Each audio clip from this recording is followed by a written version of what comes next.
there, this is Cameron. I'm glad to visit the beautiful Nanchang city and the Nanchang Highly Electrical Appliances Company Limited. Being in the world's the largest intelligent factory for air conditioning compressor is like being in a future. The automation equipment operates in an orderly manner. The robotic arms are skillfully assembling and welding products, while unmanned vehicles shuttling through the factory, swiftly transporting the parts and finished products to the designated position. The leader told me that with this advanced intelligent assistant, the time required for assembling an air conditioning compressor has been reduced from 30 minutes to astonishing 6 seconds.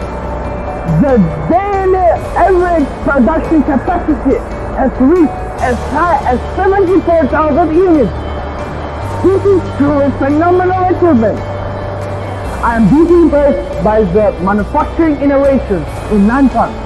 I firmly believe that more enterprises in Nanchang will reach higher in the future, surprising the world with their phenomenal Nanchang intelligent manufacturing.